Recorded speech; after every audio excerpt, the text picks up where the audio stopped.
What's up, everybody? What's up, Facebook, YouTube, and Twitch? How y'all doing today? I'm doing fantastic.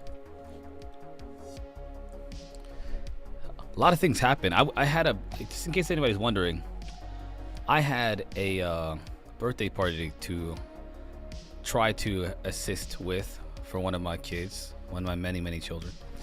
And it was a big birthday. It was probably one of the, I think it was one of the biggest birthday parties we've ever, and when I say we, I mean I didn't actually do much. The unicorn did everything for the most part.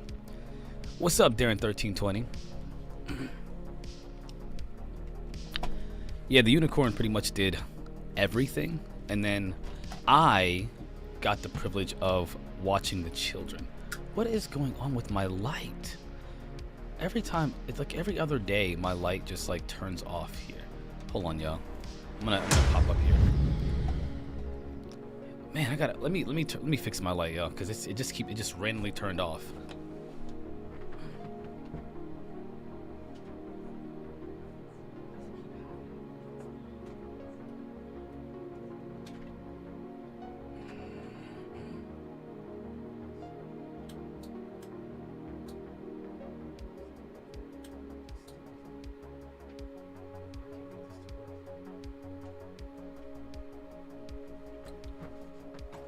It would randomly do this.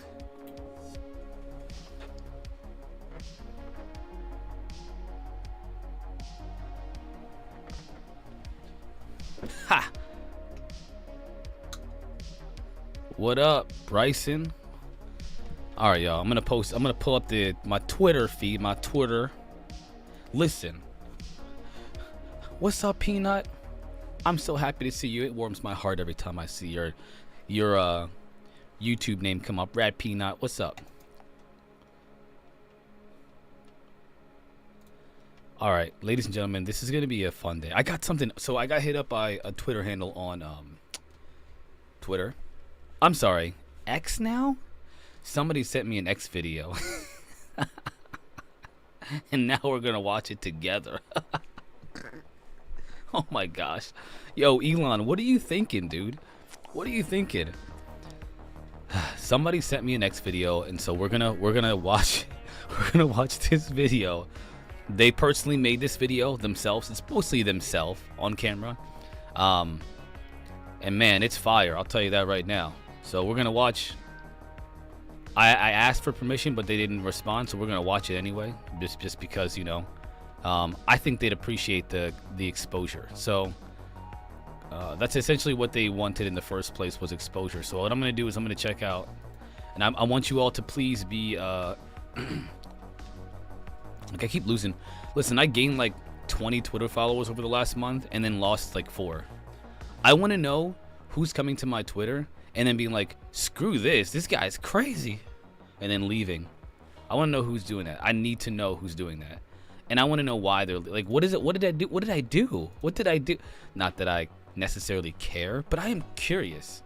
What draws people to my Twitter page, which is not, it's just essentially what Twitter is for me, is a resource, is a reference source for me. I go, all the things that I want to reference, they're on my Twitter page.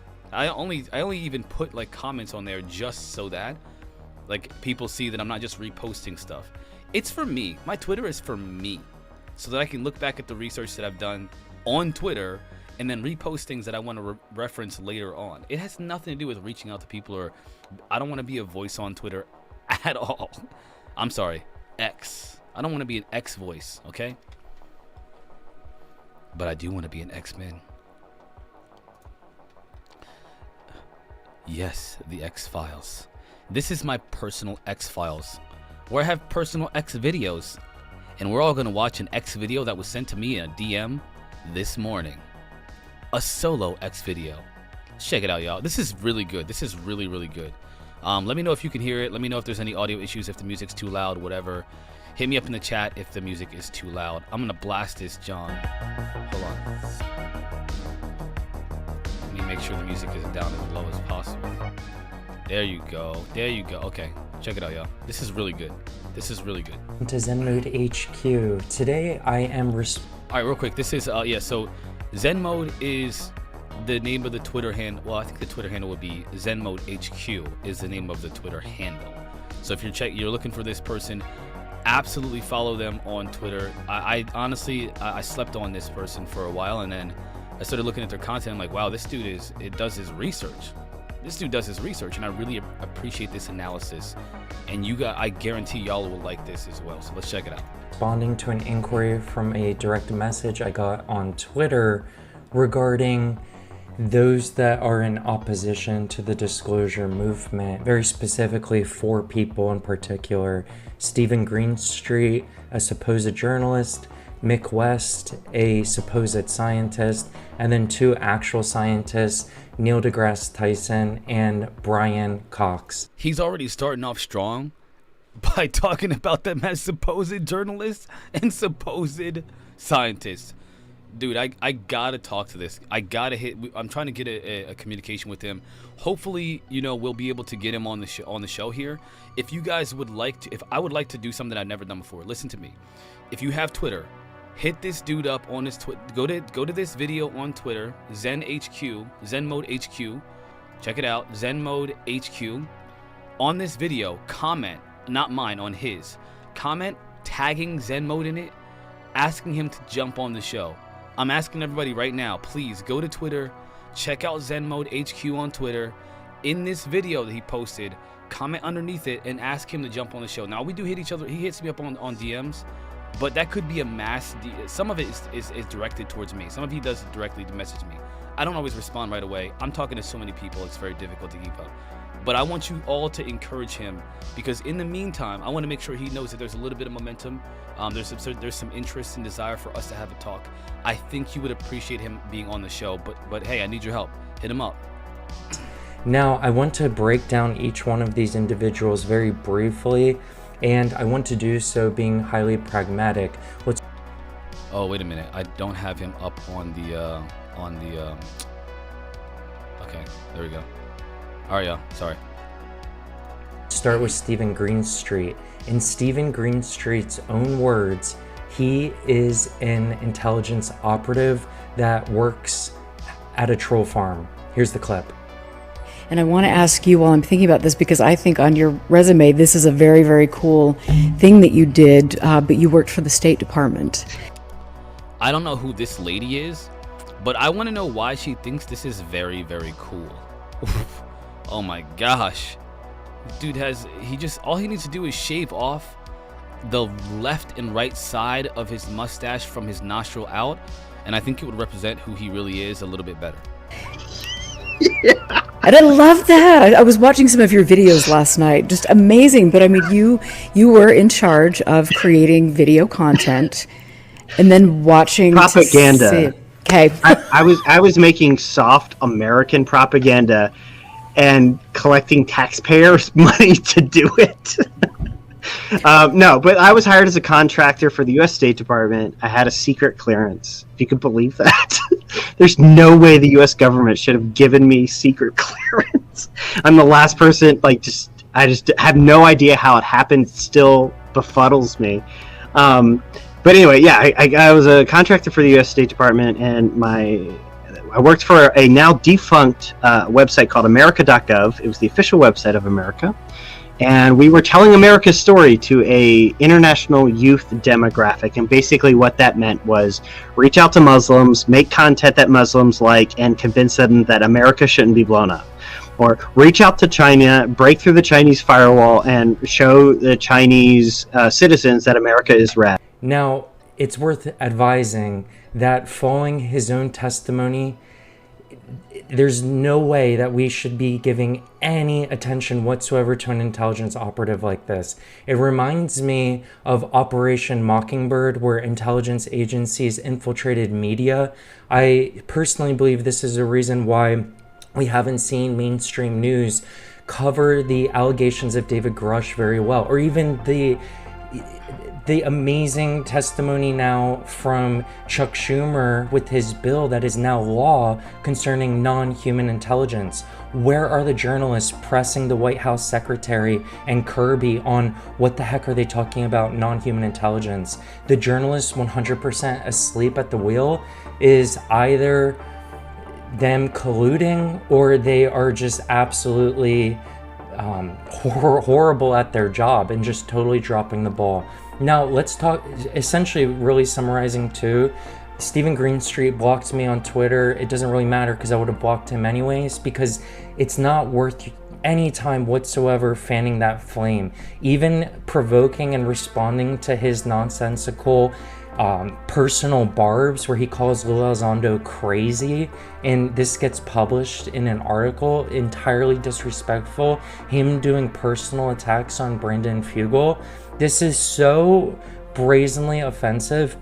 The best response to that is to block, ignore. Don't even fan the flame. Fanning the flame and engaging it is what creates that tension, which gets more views, gets more impressions, and gets him a bigger audience. The next one here is Mick West. Now, Mick West, you know, some people have criticized him for creating sock puppet accounts. The man is banned from Wikipedia for this. Oh, so Mick West creates sock puppet accounts and is banned from Wikipedia for this. Oh, would that be similar to, I don't know, maybe propaganda? I'm not sure. I'm sure he does that with his Twitter, and he gives himself accolades. It's crazy that he goes on any TV shows as an opposition voice. In our country, I hear all the time, we support our troops. This guy is going around saying, oh, the troops, the latest one I saw was for the UAP in Arizona from 2 days ago. You have all these UAP activities. The one is reporting 8, and his response is, oh, they got it mixed up with the Starlink satellites from space. Yeah, this is the kind of thing that we talked about before. Mick West, just so everybody knows, I can't access my Twitter for some reason on the back end, or my Twitch. I mean, it's completely blocked out. So if you're wondering what's going on, I don't know what's going on. I lost access to my Twitch. But anyway, yeah, look, this is the kind of thing that I really wanted to kind of highlight. The fact that Mick West is claiming to be a sensible scientist who's just authentically looking at this phenomena from this perspective of a scientist, and he's being objective. This is no longer, we know it's not true. We know for sure at this point that it's not true. This dude, Zen Mode HQ is calling this dude out explicitly. Fantastic job. SpaceX. Like, what is he talking about? Trained operators. And again, I want you all to please pay close attention to the types of things that he's calling out on Mick West. This is so disrespectful. It's not supporting the troops. And likewise, I wouldn't pay him any heed whatsoever. Now, as far as the skeptical nature, it's perfectly fine to be a skeptic. There are great skeptics out there, and we need skeptics, as they are going to be our allies as we sink our teeth into truth. Having tension is important, and that comes with our next comment concerning Neil deGrasse Tyson and Brian Cox. Because of time, and I'm going to be taking my wife on a lunch date here soon, I want to very briefly touch on both of these men by lumping them together. Number one, in the Theory of Everything podcast, it demonstrated, the host for that podcast did an incredible job with Neil deGrasse Tyson. Science cannot reach. I don't see evidence in the history of science sufficient enough for me to even make that claim today. You don't see, okay. What's your opinion on the recent UFO whistleblower, David Grush? I'm sure you've heard some whispers, or maybe you've watched it yourself. Yeah, I'm not interested in testimonies. Real quick, I just want to point out that even Drunk Physics, who, by the way, I got my cheeks clapped by the other day. I can't lie, I'm still limping from it. Even Drunk Physics doesn't take the same position as Neil deGrasse Tyson, and Drunk Physics is a heckler for data and evidence. We know this. We know this. Okay. So coming from a scientific-minded person, we know for a fact that you can still look at this, what's happening right now, and there's smoke here. Now, I apologize for interrupting, but he gives a good analysis of this even as well. I mean, testimonies are the lowest form of evidence in science. I don't care what you said you saw. I mean, I care, but I'm not going to base an entire understanding of the universe based on what comes out of your mouth. And I don't care who you are or what your rank is. It doesn't matter. Are you human? That's all I care about. You're human. I need something better than that. Like, bring an alien into the open square. How about that? We have 6 billion smartphones in the world. Give me some video of people getting abducted onto a flying saucer. That would go viral overnight. Cat videos go viral. You know that'll go viral. All right? I'm thinking if we're being invaded by aliens, we would not need congressional hearings. All right, real quick, I gotta call this out. Oh my gosh, the nature of the phenomena is that of elusiveness. We're talking about a potential intelligence that literally operates under the shroud of like this like really elusive obfuscation. I mean, part of what was mentioned as a characteristic of the phenomena is low observability. Throughout history, throughout the history of this phenomena, has been studied by the military, by the current technological advancements of civilization now. We have documented these things popping in and out of our airspace. We have first-hand witnesses who say there are giant craft showing up on Air Force bases. And he's like, that's nothing. I don't trust that. People don't know what they're talking about. Neil deGrasse, if you see a plane in the sky, should we never trust you? Should we not trust your observations of space when you're looking at an asteroid or a comet or whatever, or if you're looking at a planet or a nebula, and we don't trust you, Neil.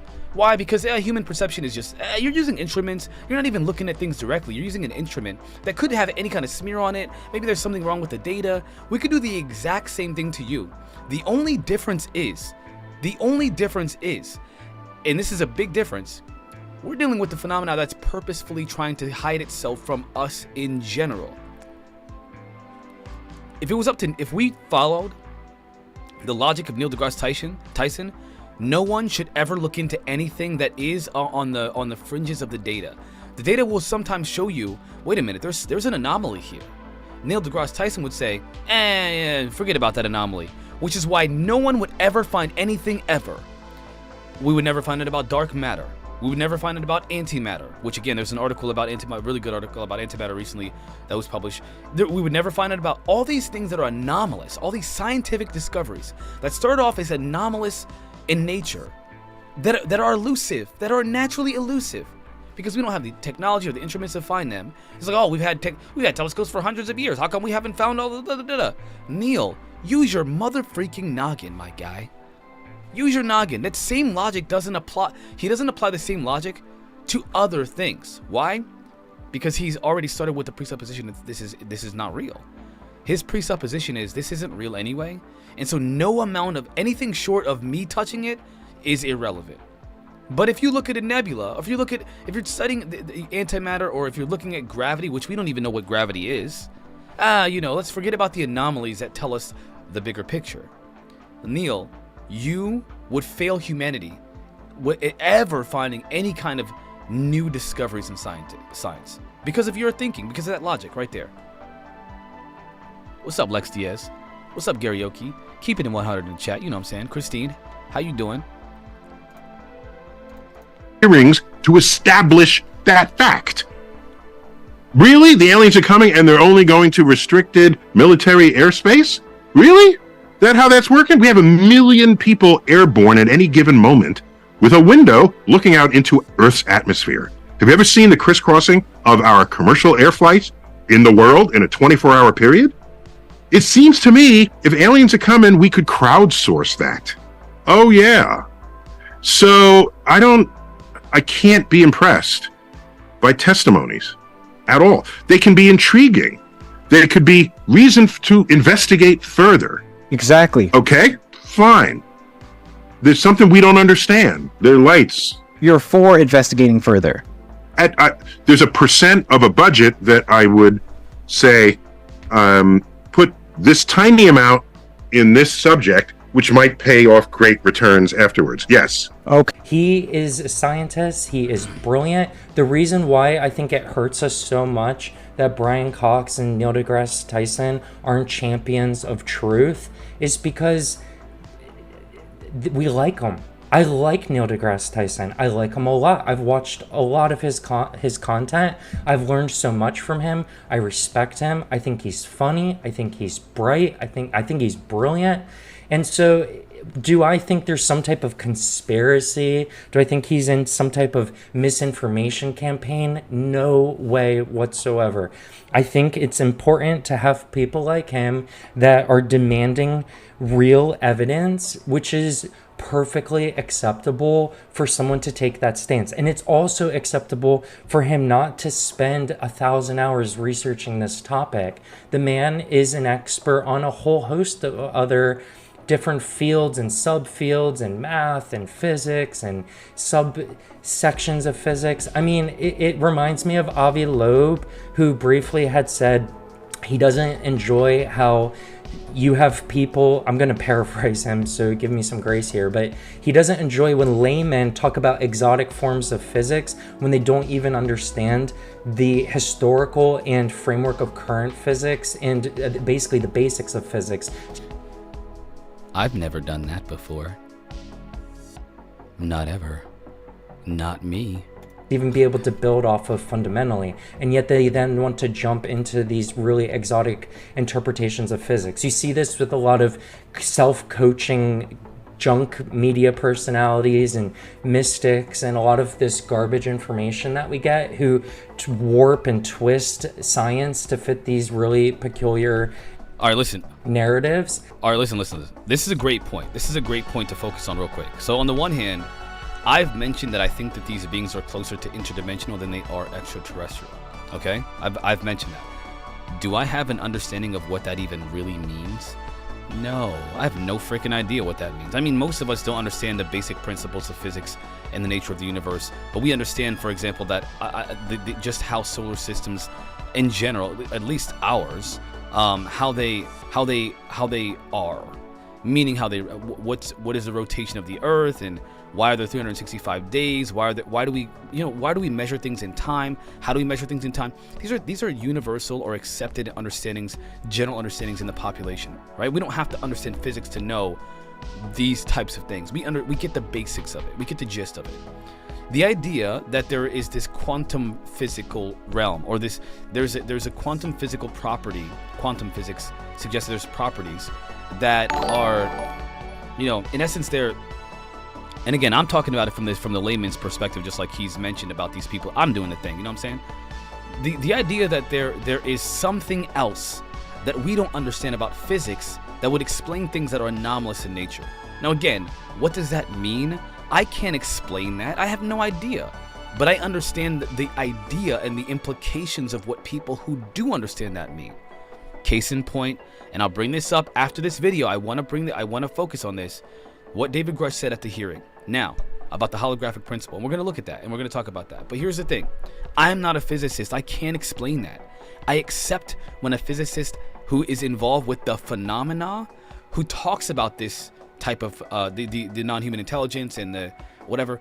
And are there any consistencies between him and what other scientists have said? Like, for example, who study the phenomena, not people who don't study the phenomena. I don't want to hear from Neil deGrasse Tyson. Oh, Neil deGrasse, do you think that aliens are from interdimensional civilizations? Neil deGrasse is going to say, that's BS. How dare you even talk to me about that? What about somebody who's actually working on the program? What do they have to say? What David Grush says. Now, there is a distinction between comments like what David Grush made under oath at the congressional hearing and a mystic who says that you have to get in touch with your super light being, and if you just meditate for 16 hours a day, then you can touch into your higher self, and the energy from the higher self will translate to the interdimensional galactic quantum physical properties of your super self. And there's also a chakra and transfer of your chakra to the interdimensional beings from the Zeta Reticuline star system not in our dimension, but that's obviously bogus. How can you make all of those kinds of assertions when nobody can even make it? We don't even understand what quantum physics. It's all theoretical. Quantum physics is theoretical, from what I understand. There are some things that are, like drunk physics mentioned about photosynthesis. The process of photosynthesis. He tried to explain that to us in layman's terms, which again, still, I have no idea what he's talking about. I kind of get it, but not really, because even in that explanation, quantum physics is like filling in a gap for what we don't understand the properties of that physical that process to be. We don't understand it, and so they theorize through quantum physics what might be happening. So to say that you understand this because you meditated for 16 years, that's ridiculous. So to his point, I agree, but there is a distinction between that and what is being mentioned by people who are actively working on the program, which is again non-human biologics. Not rabbits and dogs and cats and freaking birds and trees, and not those kind of biologics, because I don't think that trees can make spacecraft, Neil deGrasse Tyson. So to Neil deGrasse Tyson's point about, I have a good theory for you. Do you know what biologics mean? Yeah, guess what else is biologics? Algae, plants, whales. See? They're being deceptive. Only that was not the entire premise of the whole congressional hearing, was that we got freaking live, sentient, intelligent beings who are building spacecraft and flying them around our airspace. But when he says biologics, if you ignore, and this is what I hate this about people who claim to be evidence-based, but don't want to take the step to infer what's being said based off of the amalgamation of data that's available to us. There is a very clear inference to be made. If you exclude all of the other data, biologics means this, and this, and this, and this. So, if you exclude the whole premise of this hearing, then this is probably what it means. You have to be a complete imbecile to think like that. So again, bringing back this rant, my point is that there is a distinction between the quantum physical mystics of the world and David Grush, who said that there's a holographic principle involved with this phenomenon. And I agree with Avi Loeb. That is not helpful to have those projections of what they already believe into twisting these exotic forms of interpretations of physics to meet their narratives. Likewise, I feel like Neil deGrasse Tyson is in that same camp where, to him, he is not an expert on UFOs, UAPs. He doesn't know anything of what he's talking about. The Theory of Everything podcast demonstrated that. There's asinine amounts of footage. There's asinine amounts of whistleblowers over decades now. There's asinine amount of evidence, sensory evidence from... This is why I had y'all watch this. Neil deGrasse Tyson is speaking from a place of ignorance. In the military, there's pilot testimony. There's 10% of Americans that have seen it. That's like over 30 million people. I've witnessed it 3 different sightings myself of UAP. And with all that said, and it's only in America when we have publications in Italy, France, over millennia talking. And Neil deGrasse Tyson said there's not enough data on the. This is what I'm talking. This is the frustration that I have with people that they claim to be scientists. They claim to be scientifically minded, and yet they reject any data that they don't want to accept. Not because the data isn't credible or isn't worthwhile, but because it doesn't jive or align with their personal world views. Bottom line. What will Neil deGrasse Tyson do whenever the truth comes out about these, the actual evidence, when that review board gets to go and investigate and they actually touch the body of a dead alien, of a dead non-human, whatever it is, non-human biologic, and they say, this is a non-human, and Neil deGrasse, what's he's going to say? Clearly it's an overgrown plant. It's shaped like a humanoid figure. I'm just curious to see what happens. Talking about this, we have Russia trying to shoot these down. We have... What? I lost audio. Hold on. Crash retrieval programs in China. We have all this evidence. He doesn't know about it. And I think there's some willful ignorance behind that, but that's his prerogative. And so the best way to encounter someone like that is, if you are an expert, like the gentleman from the Theory of Everything podcast, then combat it with logic and do it respectfully, just like he did. That was great. It was tension, but it was healthy tension, and it was respectful. That's the right way of handling it. I have to be honest, I disagree. I think that Neil deGrasse Tyson was aggressive, and I think he was unreasonable with his pushback on what Kurt Germangel, I hope I pronounced it properly, but the guy from the Theory of Everything podcast was saying about the field of ufology. He tried to give him a perspective that was more grounded in this, about the data, about the history of ufology, about the history of, I hate to say that ufology because there's a lot of crap in there, but the history of this phenomena as has been studied by official sources like the Pentagon, the military, and so forth. He tried to, but Neil deGrasse Tyson vehemently rejected every single point, everything that Kurt said, everything. That is not measured, that's not objective, that is objectively dishonest for him to do. I agree with him also. I don't think Neil deGrasse Tyson is a paid actor. I think he genuinely he's just being ignorant on this particular aspect of the phenomena of whatever this we're experiencing here on this planet. He's ignoring it entirely, and I think that to his fault, that's gonna bite him right in the you know what. And I think the same thing as far as Brian Cox. I mean, class act, brilliant, wonderful, love his personality, love his interpretations on even things not related to science. Wonderful gentleman, not part of any conspiracies or anything like that. So as far as the little, D-list horrible intelligence operatives like Greenstreet and these fake scientists like Mick West, fake scientists like me. I like this. I really like it because he's given an honest and a very clear and objectively true analysis of these characters. Shouldn't pay them any heed. Don't follow them on social media. Don't engage them. Don't click on their junk.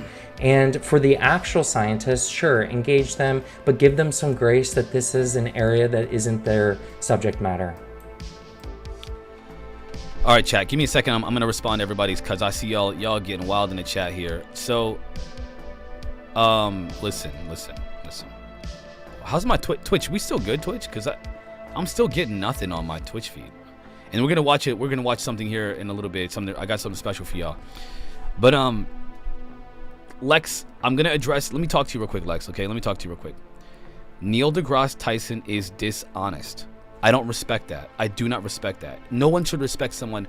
When I'm up here talking about my perspective, I'm doing it from a place I believe in what I'm saying. And also, when I look at a thing, I explain and describe exactly why I think what I think. I mean, the point of my commentary is to elucidate my perspective on these things and to share that with you all. What Neil deGrasse Tyson is doing is reject, deny. And then of course, on top of that, he's actively trying to discredit. That is dishonest. That's dishonest. That is not a respectful perspective on anything, even if you feel like there isn't enough data or evidence on a thing. If you're doing something to purposefully obfuscate and smear an opposing idea, you're being a dishonest person. You're being disingenuous. It's by nature disingenuous. I don't care if Neil deGrasse Tyson admits that I don't care if a UFO lands in his backyard, picks him up, takes him on a journey through the cosmos. He comes back and says, okay, I finally believe it. I will never respect this man. Because inherently, at his core, he is not an honest person. I do not like him anymore. I don't like him as a person. Because I've encountered people who have ideas that I do not agree with at all. But I want to know why they think the way they do, and I try to take them with a respectful tone, as to not, just for the purpose of discrediting them because I don't believe. Through my conversation, belittle them, belittle their arguments. And yes, I joke and stuff like that on here. I obviously joke, and when we debate, we all, what's up, John P Adventures? What's up, fam? Obviously that's part of my personality.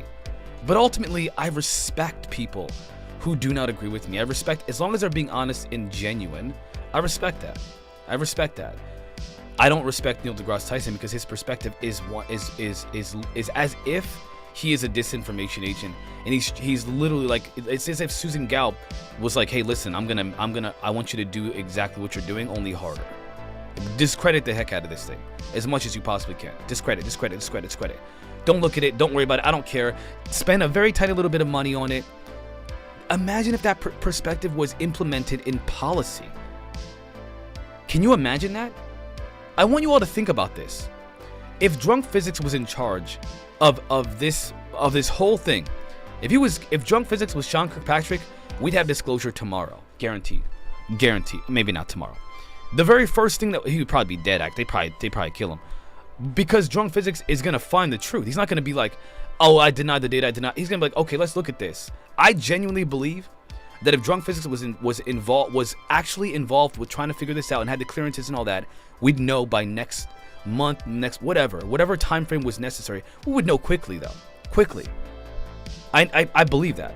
If Neil deGrasse Tyson was involved, I think it'd be even worse than Sean Kirkpatrick is right now. It is objectively true. It is objectively true.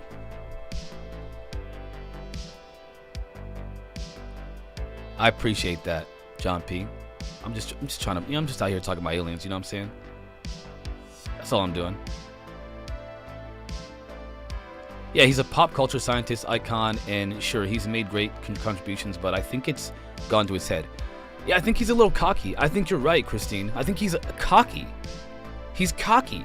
No, you don't need to worry about that. You don't need to think about it. He's worse than Mick West. Because he won't even engage he won't even engage the topic, only to just poo-poo on it.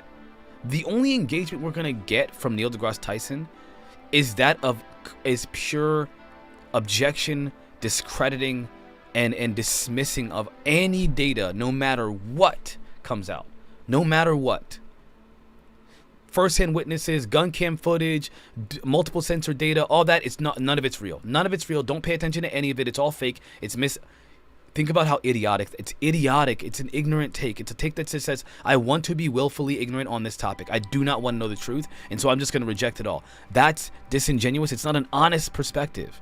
So please, never come to me with Neil deGrasse Tyson is an honest person. He's not. He's not an honest person. Not at all. Now that I've rambled on about my frustrations with that fool, check it out, y'all. I'm not a physicist, but he is. It's intriguing because my view has been that we are billions of light years away from any other system.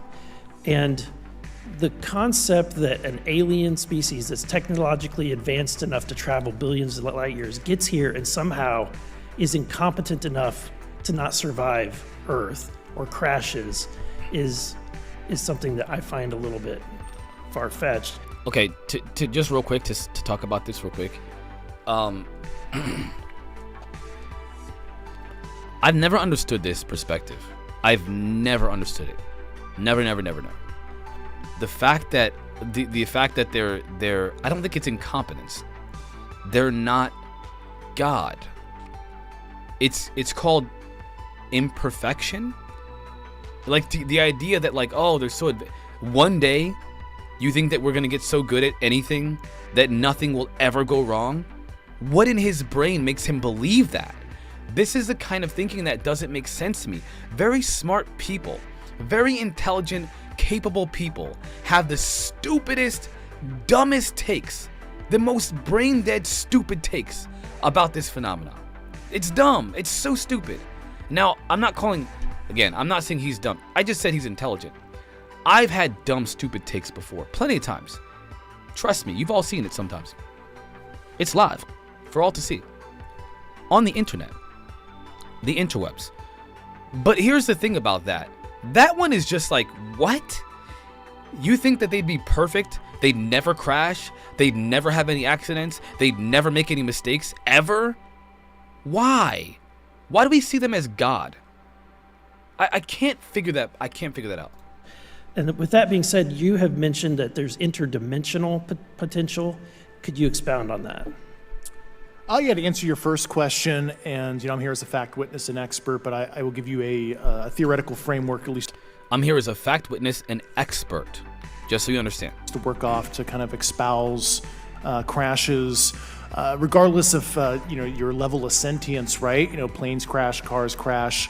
N number of sorties, however high, a small percentage are going to end in mission failure, if you will. That is as simple as that, David Grush. This is why I love this dude, okay? Man crush. Boom. Right on live. This dude he's legit. I really appreciate when he does get a chance to talk about something, he clarifies things perfectly. Well, as we say in the Air Force. And then in terms of multidimensionality, that kind of thing, the framework that I'm familiar with, for example, is something called the holographic principle. It derives itself from general relativity and quantum mechanics. I'm not a physicist, but he is. He has a degree in physics. So if anybody wants to contend with this guy, by all means. But I'm not I agree with him. I don't. Do I understand what that means specifically? Can I write down a mathematical equation that can, that is a summation of my analysis of the quantum the holographic principle? No, I cannot. But he has an understanding of it, and he's telling us that the idea that there's this holographic principle is akin or like what the phenomena can be compared to. And that is, if you want to imagine a 3D object such as yourself casting a shadow onto a 2D surface, that's the holographic principle. So you can be projected, quasi-projected from higher dimensional space to lower dimensional. It's a scientific trope that you can actually cross, literally, as far as I understand, but there's probably guys with PhDs that we could probably argue about that. Again, I gotta. I mean, what are we gonna do? We're gonna deny the. Okay. So anyway, yeah, they probably are. Toastazoid. Them aliens are probably getting high off the adrenal glands of human beings. I think that was his lawyer. The guy behind him. Oh, you talking about Jeremy Corbell? Okay, you're joking. The bling, Jeremy Corbell. Yeah. Ice is karaoke. Toastazoid. I don't want to ask, but back in my day, all the real people called ice is bling. It's jewelry. What's Zog Prime? What? I can't put that on here, Toastazoid, because I try to keep the language to PG, at least try to. So let me just read this out, Toastazoid. You can say whatever you want to, but if there's anything that's in there that's like cursing, whatever, I try to filter that stuff out. I try to. So they don't make ish like that on Zog Prime anymore. It's just an alien planet name I made up. Bet. I dig that. Zog Prime don't have adrenal gland or whatever, adrenochrome, all right? They got to come here to Earphasis. And they love to get them from our ladies, too. Which we're going to talk about that. All right, listen, y'all. Now that I've frustratingly, just like ripped these different objective, perspectives apart in some fashion, I want to show you all a video that I thought I came across this yesterday, and I was like, oh my gosh, I've never seen the video before, but I gotta show chat, I gotta show everybody on the stream, on live, because I think it's important. So I'm gonna tomfoolery. I've heard of that before, but I didn't know it was jewelry. I thought that was like a behavior.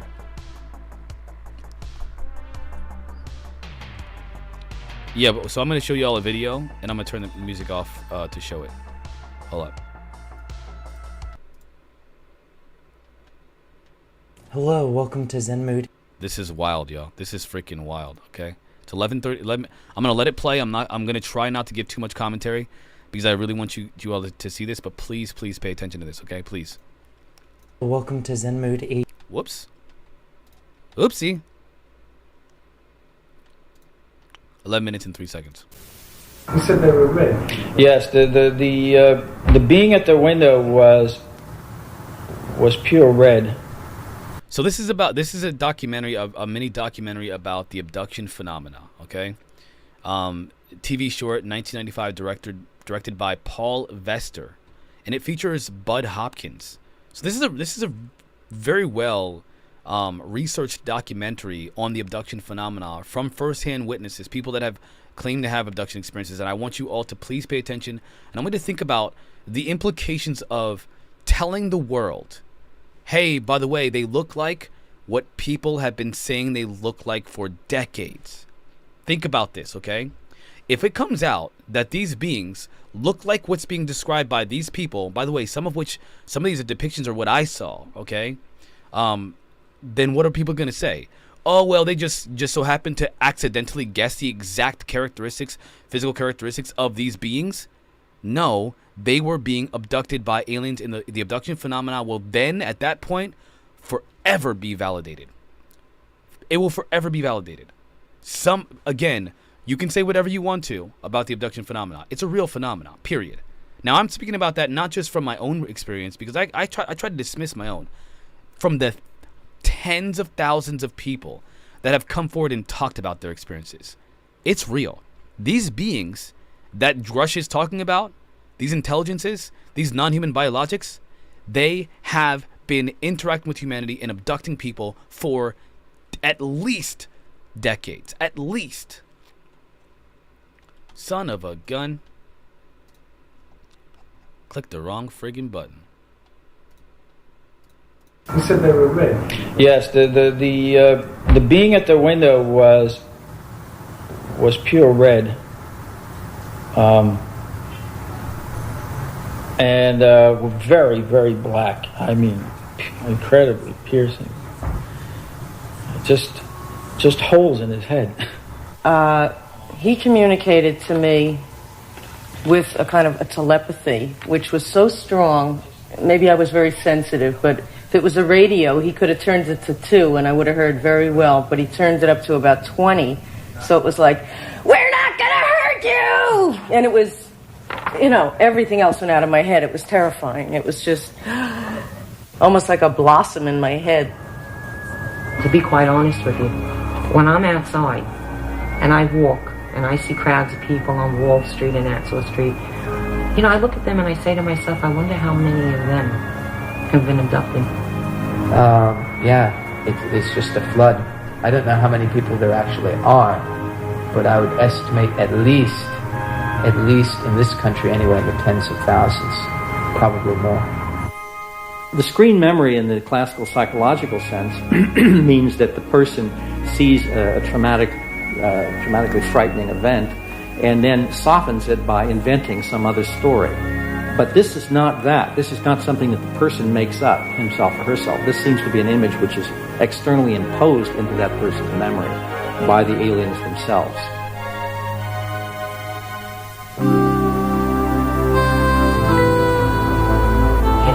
It was just strange to me, and then I realized that they weren't wearing goggles. That was their eyes. And they weren't wearing helmets. That was the shape of their head. Okay, real quick. This is exactly the little dudes that I saw. This is what I saw. These little dudes right here. They weren't green, but they had the black suits that up to their neck and their hand, down to their wrists. The big black eyes, the slit for a mouth, no visible ears. I saw these things. Okay, again, this was when I was 10 years ago now, a little over 10 years ago, but I saw them. So you have to ask yourself, if this is real, if these beings exist and they look like this, people have been abducted. People have been abducted by them, taken against their will. The thing that they will always start to draw first is the eyes, because the eyes are so arresting. It's difficult to even... You might not remember anything else but the look of the eyes. The only thing I could really compare it to was that they were like 1950s Italian wraparound sunglasses that went around to the side of his head. Basically what had happened was I was coming up the stairs, and then the next thing I remember was suddenly walking down the street with these two very, very tall blonde men with strange blue eyes. How am I supposed to know what is coming out under hypnosis? Were they dreams? Or was it real? Maybe it's just dreams that have been coming out under hypnosis. I heard a sound, but again, everything sounded slowed down. I looked over, and both of the other guys in the band were sitting there with their mouths open like O's, And one of them was saying, "Oh my God," but again, everything sounded slowed down to me. Like, "Oh my God," like that. I felt as someone was pounding on my back, and that's all I remembered. After that, everything was, the next thing I knew, I'm running through the living room, and I knew what had happened. I just didn't remember what happened after that.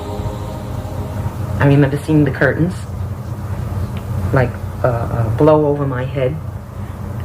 First it was the pounding on my back, and then I saw the curtains like blow over my head, and that was all I remembered up until, and then I consciously remember running through the living room, and I thought my children were gone, because when I went in there they weren't breathing. What I thought was the bedroom curtain in actuality was a nightgown. Trigger alert, trigger alert, trigger alert, trigger alert. There is nudity in this, and there is explicit material. Very, very explicit material in the form of cartoons. There's also assault involved in this as well. So if you have any kind of trauma that would trigger any kind of emotional response, just so you understand, trigger alert, there is traumatic imagery in this video. But again, this is a part of the phenomena, and if you have that feeling, if you have any trauma, if you have any kind of issues with those kinds of imagery, you will experience some kind of a response from this. So just be aware you're going to witness that here. Okay.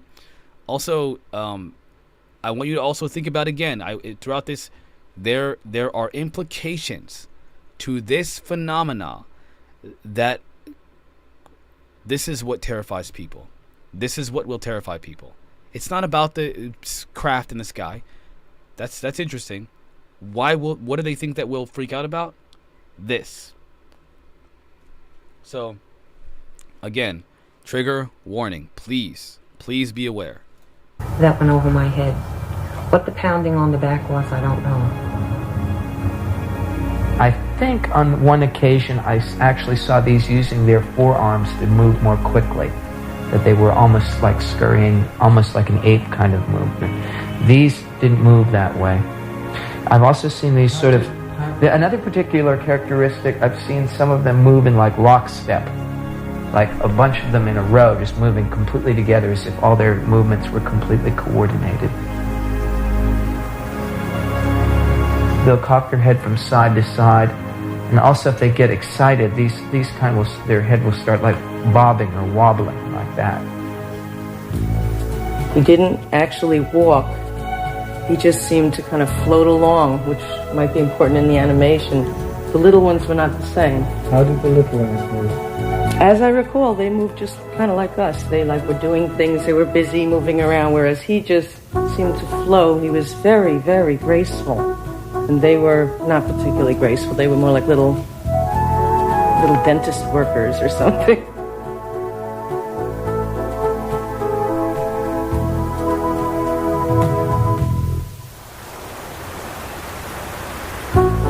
The one thing that very clear in every terrible pain in my right nostril. And I believe what they did was they put an implant in. Guys, listen to me. This happened to me.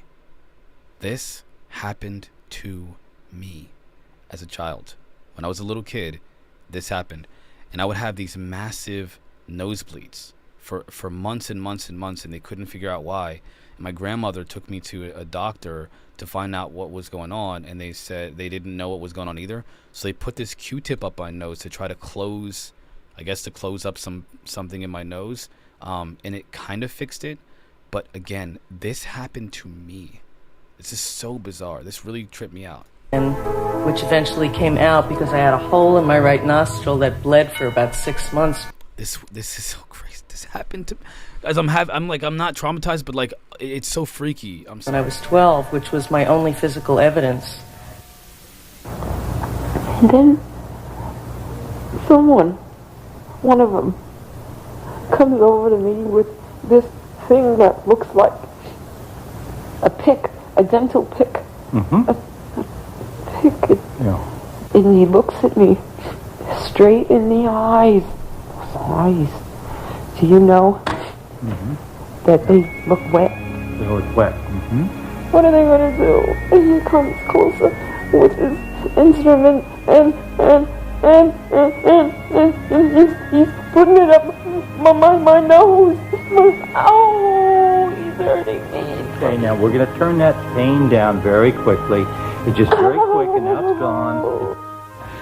I guess I can describe it like this, that if you were to look in the water, you'd see part of the ship sort of like coming out from underneath the water, and then part of it was in the ground. So sort of like half showing.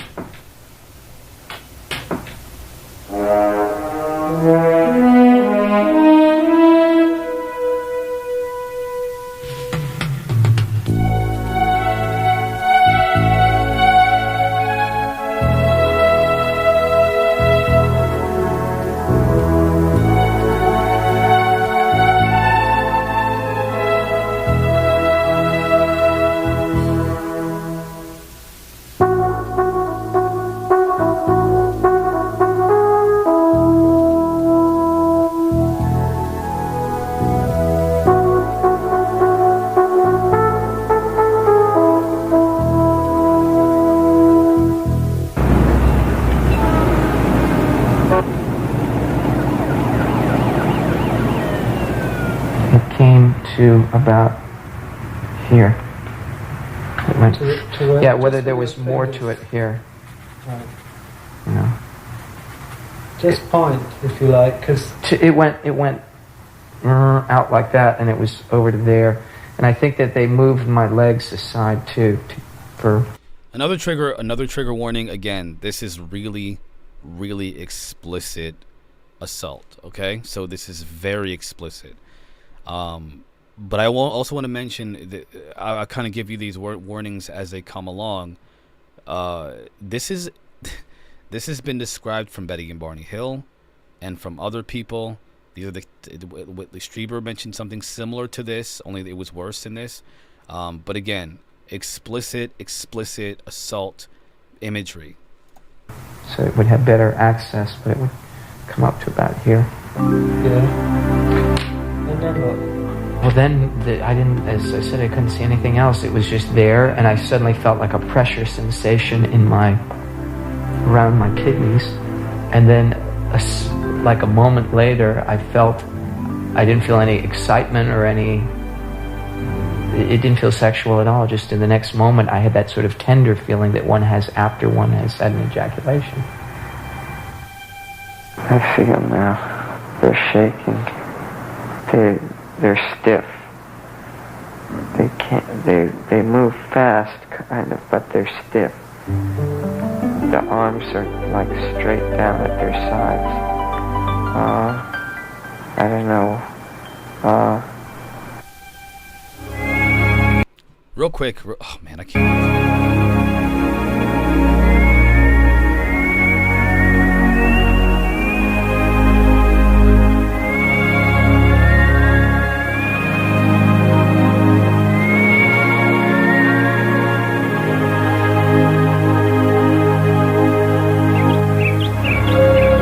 Whether it's like again, trigger alert. This is extremely disturbing. Extremely disturbing. I want to say to you all right now, there is imagery of oh man, I don't even know how to say it. I don't even know how to say it, but like I don't even know if I should skip it or not. But like, nah, we'll just go with it and see what happens. I guess. Shit, it's a documentary. I didn't make this documentary. It just again, trigger warning. There's a baby, and they do create these scenarios, these holographic or whatever in your mind scenarios, for the sake of getting your reaction, and one of them involves a baby. Again, it's extremely graphic. One's being tested or observed or what, but it's like being put into scenarios, like being put into a film. Suddenly, boom, you're someplace else, and this situation. I remember a couple where I had to make a choice about, taking life or not taking life, or having to make terrible choices in that. We are interested in the concept of rescue. Does anybody concerned at all about this kind of what's happening right now? Is anybody concerned about any of the things that are being described in this video? It's like, this is what frustrates me about the Space Brothers hypothesis, okay? The idea that they're here to, they want to help us, and if you are of any of sound, if you're not like, and listen, I don't want to be rude. I want to take this very seriously. I want to take this very seriously. I want to be respectful when I say this, okay?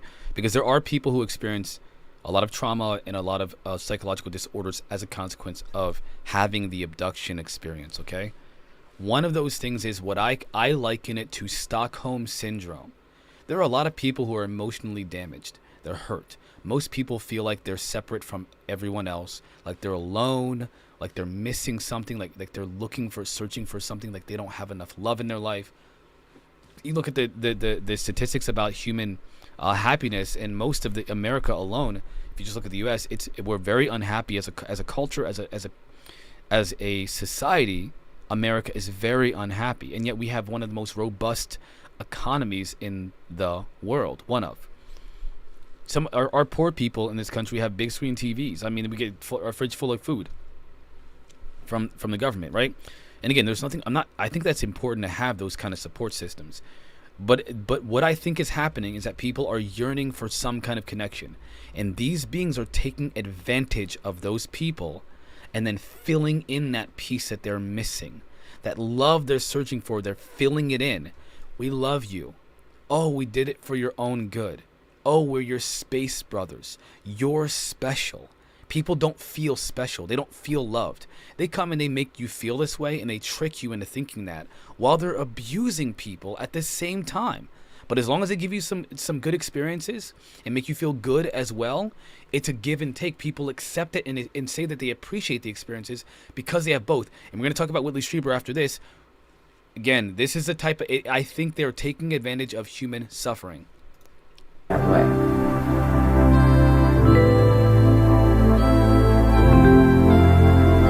Now, if again, I hate to do this, but I'm gonna do it anyway. If you are a non-friendly race of beings, would you go but you're super advanced? You look at what people are describing. The type of what we just saw are human beings cannot do that stuff. We can't do that. We just can't. Okay, and so they're doing things that are so bizarre, so far beyond what we can even imagine is possible with technology. Okay, to us. And you think they would do something as primitive as blow up our cities? As to take an assault, as an aggressive action like that? That's so primitive. Why don't they take clubs and go around bonking people in the head with clubs? How come they haven't done that yet, huh? If they're so violent, how come they haven't taken up all the clubs in the world, cut down all the trees and made clubs out of them and then beat us with it? They could make bigger clubs than us. How primitive of a thinking process do you have to have to believe that's the only initiative that a super advanced intelligent race might have? I think subterfuge is obviously the better choice, especially when the nature of you is that of an elusive, deceptive nature of, and you can't really perceive. They're kind of popping in and out of existence. They have these superhuman, like these really supernatural abilities seemingly. I think that's much more intelligent. Again, I think it's important to think about this. And no, Platonic Zombie, I don't hate to do this.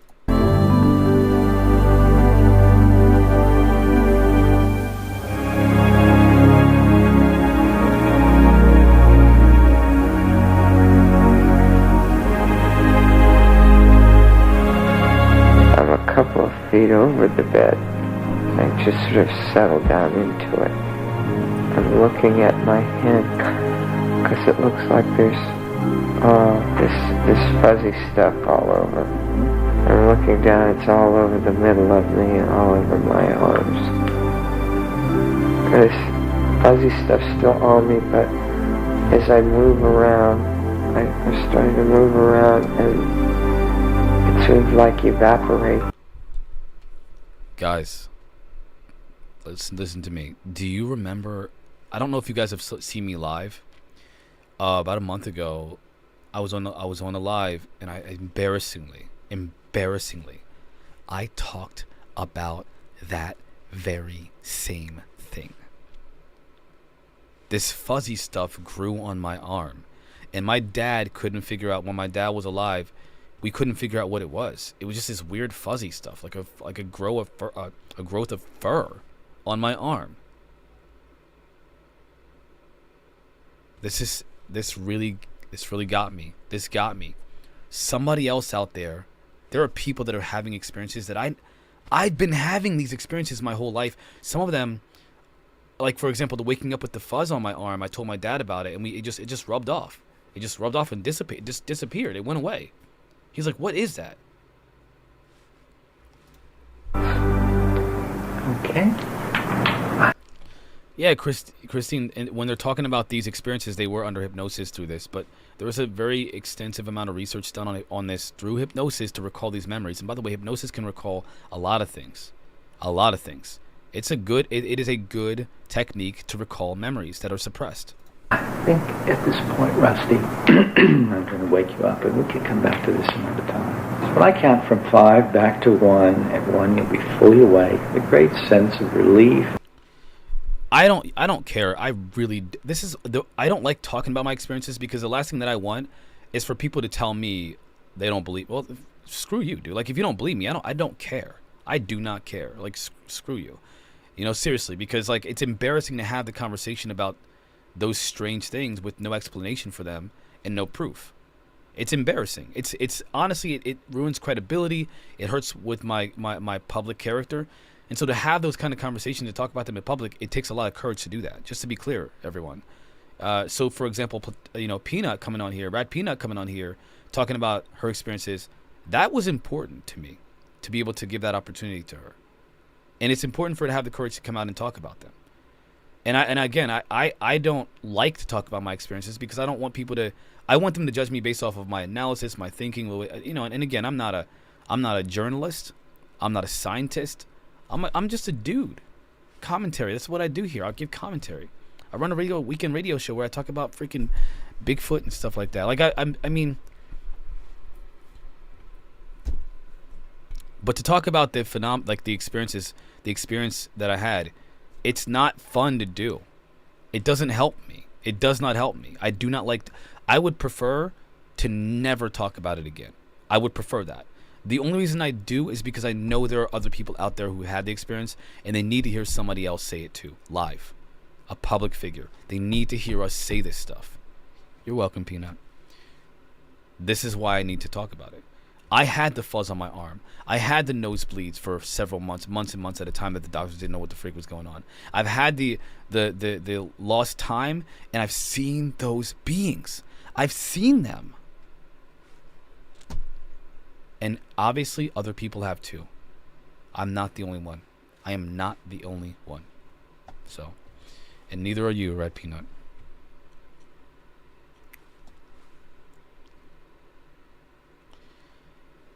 Yeah, I mean, it's yeah, you're right.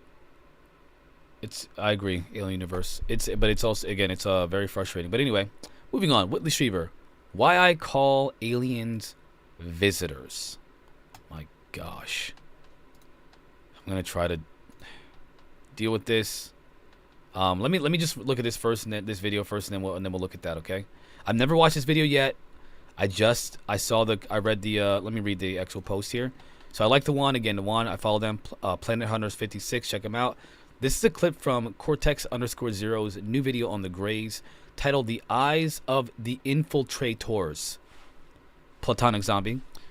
No effect. Listen, I love your pushback, but just to be honest with you, anybody that I've talked to who has had direct research evidence on this phenomena does not take away positivity from these beings.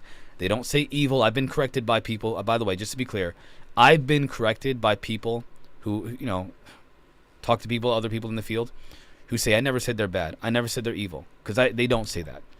But they do think that the phenomena is problematic. I hate that term because it doesn't give it's unclear. It's like saying, it's kind of like a lion being in your neighborhood isn't just problematic.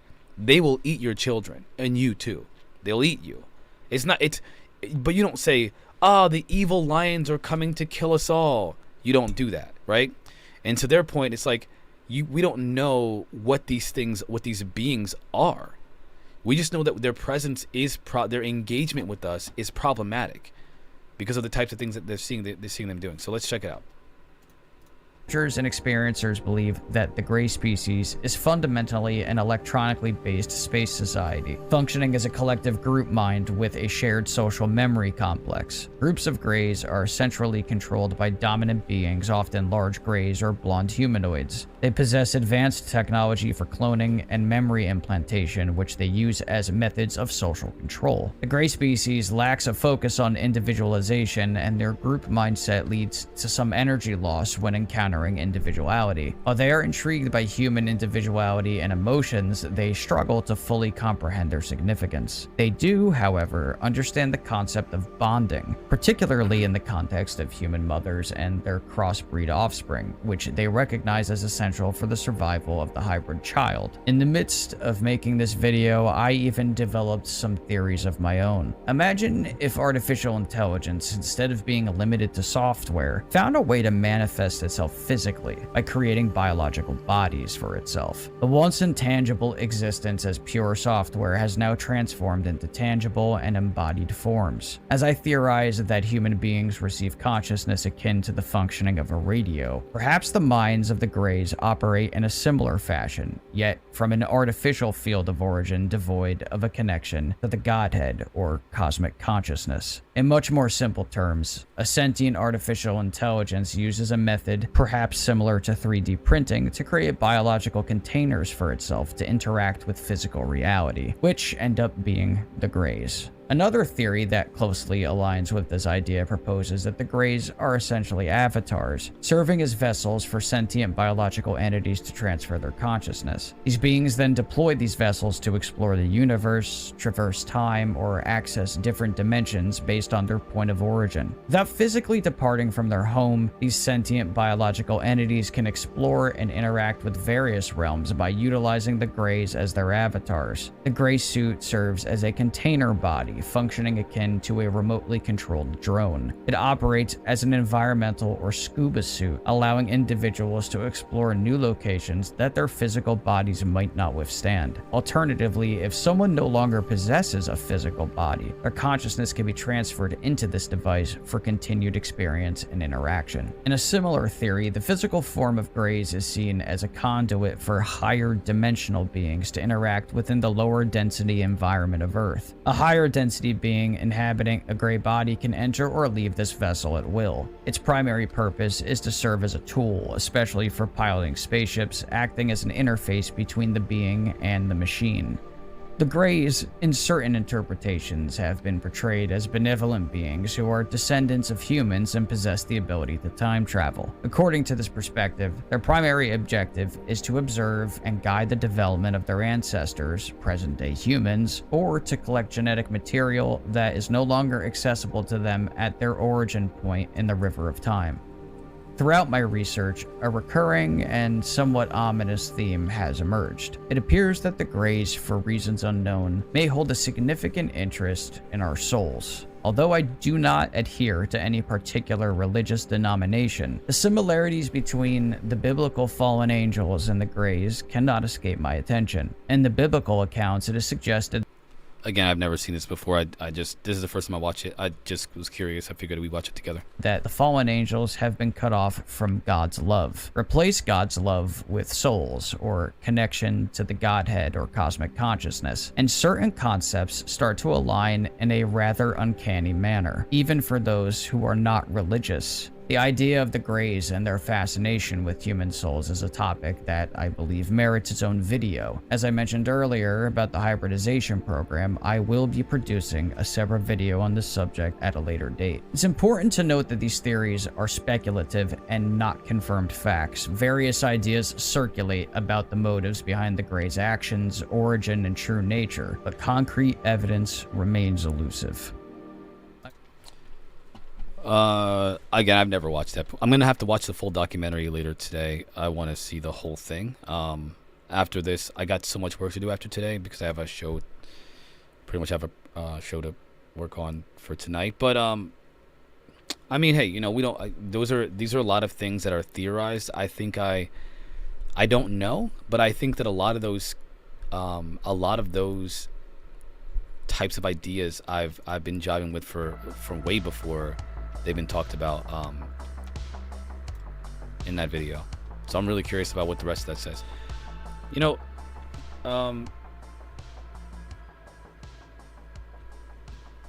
are you an artist, Red Peanut? Twitch, I don't know what's going on, but I have zero access to my Twitch feed. I can't. Hold on one second. You never said they took you, dude. I thought you just saw them up close.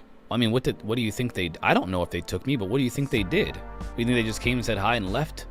Gyoryoki, yeah, so just to be clear, I have no idea what happened after they were in my face and told me, you know, don't worry, we won't hurt you. I don't know what happened after. They took my memory of that. But I lost 4 hours of time. If I were to compare that experience to every single other experience of the abduction phenomena ever, I would have to assume that they took me. I would have to assume that. What, did they just sit there and stare at me for 4 hours? I think they took me. It would make perfect sense that they took me. Now, some would say that's what cults and religions do. See, listen to me. You guys want to go down that rabbit hole? How would you feel if you found out that the United States government conducted satanic rituals in order to contact these beings? But it has nothing to do with Satan or anything. That's just the nature of contacting these beings. How would you feel about that? How would you feel if I gave you some evidence to that might be true? You guys want to do an episode on this tomorrow? You want to do an episode where we look at the possibility of the government being involved with satanic rituals, witchcraft, summoning beings from other dimensions through rituals? You know, there's a lot of evidence to suggest that they have done that they've been doing this for quite some time. Aleister Crowley was involved in their program to contact these beings before. That they exchanged technology. They exchanged the technology that these beings had. They understood the nature of the universe, so they gave them technology, the government, in exchange for human souls. You think that might be... I'm just saying. You think that might be a pretty good reason for why the government doesn't want this to get out at all? Like, don't tell anybody. What if I told you that there's a guy who worked with people within the DoD, and again, we're talking super theoretical conspiracy theory here. What if I told you there's a guy who spoke one time on a podcast claiming that the government is in contact with these beings, and that these beings are connected to Lucifer from the Bible? The being that is called Lucifer from the Bible. What if I told you and showed you, again, loose thread connections here. What if I showed you that the reason why the government won't tell everybody is because they were told by these beings that if the public was made aware of the presence of these beings and really known about this, that it would fully unleash Lucifer onto this world. That the couple of craft here or there that have been manifesting with these beings in them, that's just a taste of what will happen if we tell the public about the presence of this non-human intelligence presence. What if it would lead to something akin to an apocalypse, not whatever that means, right? An apocalyptic event or a series of events that leads to an apocalypse, a cataclysm or something like that, if they told the public about these beings? What if the Pentagon is the hero of the story? What if the Department of Defense is trying to protect the American people in the world by not telling them about these beings?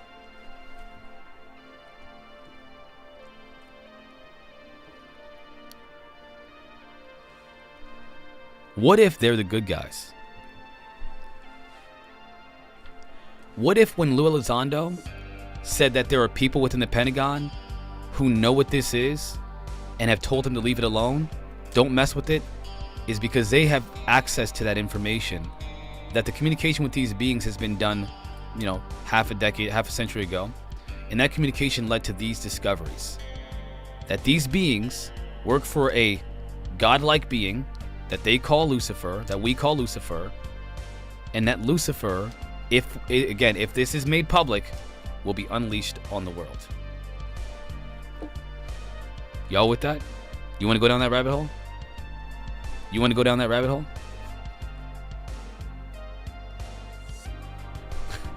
What if there's so much. Listen, y'all. There's so much to that. That is a deep, dark rabbit hole. I would have so much. It would be very interesting, but you got to take it. Listen. You have to guarantee me that showing you this will not make you all scared and oh no, I don't believe in fear mongering. I think it's not helpful.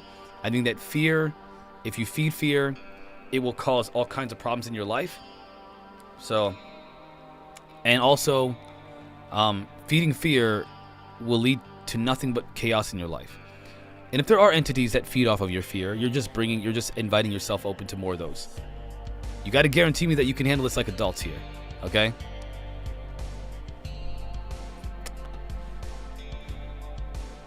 I'm telling you, y'all, it's interesting.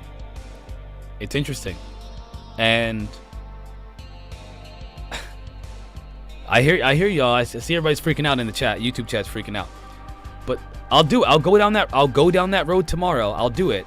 I'm not allowed to go down that road on Spaced Out Radio. We're not allowed to talk about any of that stuff, but here is my channel. We can go down that road, y'all. I'll do it. You know what? Wait a minute. I should do it on Monday because we'll have a lot more time to go over more stuff. So maybe I'll wait till Monday. I'll compile all the things that I want to do for you all, and then we'll just go. We're gonna dive into it. We're gonna do it. All right. But you can't be scared. Thanks for the follow. I appreciate that. I'm not sure how to, but LIP, I3LIP, thanks for the follow. I appreciate you. That's love right there.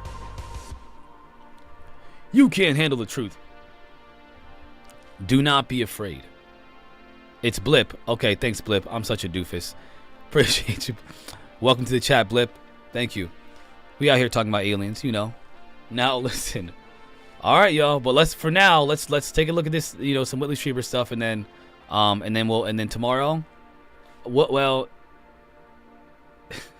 Platonic Zombie. That's okay, Platonic Zombie. I understand you have a very difficult time with complexity. Well, we're gonna go over. I'm just messing with you. I'm messing with you. Come on, calm down. I'm kidding. Kind of, but I'm kidding. Kind of though, because you do seem to have a very difficult time with complex thinking process. These things. You can talk about something that's terrifying, and not be fear mongering. How is telling the truth fear mongering? Platonic Zombie. What's gonna hurt? I want you all to pay attention. Platonic Zombie posted in the YouTube chat. Dr. Door loves the fear angle. Now let me just tell you something. I want to ask you all something here. If it comes out that there is something to fear about this phenomenon, will I have done the right thing by telling people about it, or will I have done the wrong thing by telling people about it? I want to know with the chat, right or wrong. Am I wrong? What if it comes out that there actually is something to fear? Well, is there any indication that there is something to fear? If the answer is yes, then am I wrong for pointing out things that people are overlooking for their own personal belief systems to fit, to make them feel better when they sleep at night, like little Mickey does with him and Mickey and his, We're gonna do Monday. We're gonna do it Monday. Platonic Zombie, the point is that I think that this is underreported on. You know what it's talked about? Bigfoot was in my backyard yesterday and hung out with me and had a glass of tea. Right? That's what people talk about. You know what people talk about? Oh, I was with an ET last night and they came and they showed me the cosmos. You know what people want to hear? Oh, the intergalactic space brothers of the Zeta Reticulan star system have come down here to help us push to a new level of evolution. Do you know what people are talking about?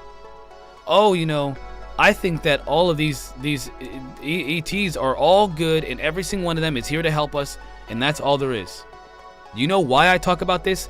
Because it is a counter to that ridiculous ideology that says you should ignore all of the experiencer phenomena for the very small percentage of people who say that they love the experience. And I'm going to go over exactly why I think we need to talk about this. Check it out, y'all. Whitley Strieber posted on Twitter, why I call aliens visitors. I'm Whitley Strieber, author of the book Communion, which details my own close encounter of the third kind. It happened December of 1985, and hold on one second, guys. One second. My glasses are so messed up.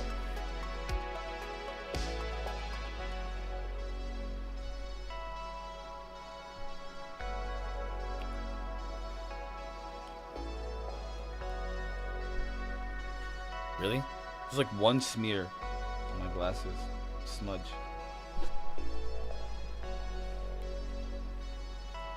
I can't get it off.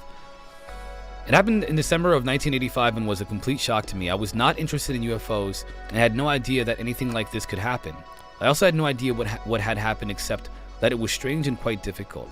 As memories returned, I became more and more concerned of my mental health. So again, he's experiencing this phenomena, and as a consequence, he's having mental health issues. Why do I talk about this?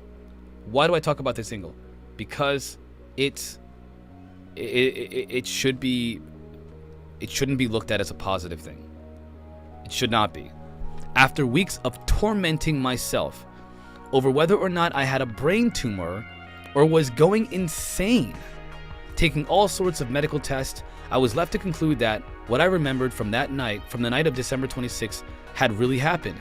I had been taken to a small room, round room, R-worded, that is assaulted, R-worded, using a device that induced an erection, had semen removed from my body, experienced the terror of a needle being pushed into my head, and left badly traumatized and confused.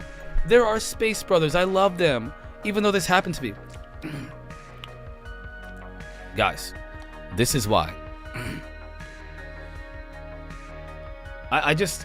My concern is that this experience can be turned into a positive. That's why I talk about this.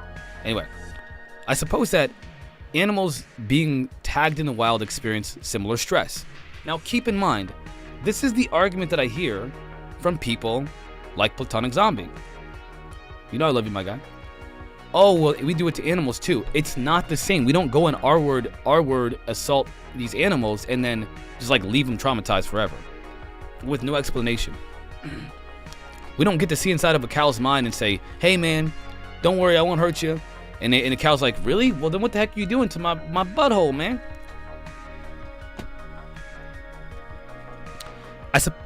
Initially, it didn't occur to me that this was an accurate memory of a real event. I thought it was some sort of hallucination. But the pain from the R word, that is assault, soon caused me to go to the doctor, who told me that I had an injury in the wall of my rectum. In other words, I had been R-worded. Listen, I'm not going to make jokes about, I will not make jokes about this because it's not funny. This is not funny. This is not funny. So I can make jokes about it like in the ether about not real people, but this is not funny. I was in no way prepared for this. It still didn't occur to me that what I remembered seeing, beings with huge black eyes and other, smaller ones in dark blue coveralls, could be what was actually there. At the time, I was a well-known novelist, mostly for the horror thrillers Wolfen and Hunger, but also for more serious books like War Day, written with co-author James Konetka, which was a warning about the dangers of limited nuclear war. My brother had given me a book for Christmas called Science and the UFOs by Jenny Randles. I would normally have ignored it, but I was at my wit's end about my experience. I had, after all, seen what appeared to be aliens, and this book covered the subject. It turned out to contain a description of an experience very like mine, and a reference to a researcher who happened to live a few blocks from me, Bud Hopkins. Meeting Bud and some of the close encounter witnesses he knew set me on what has become a lifelong quest to understand this strange experience. Even now, I cannot say for certain that there is a relationship between close encounters and UAPs. As I point out in my new book, Them, in all the years that the close encounter experience has been reported, there is not one independent witness to an abduction and no reliable video either of abductors or an abduction in progress. So what is this really? The short answer is that it is certainly something. It cannot be identified as any known form of mental issue.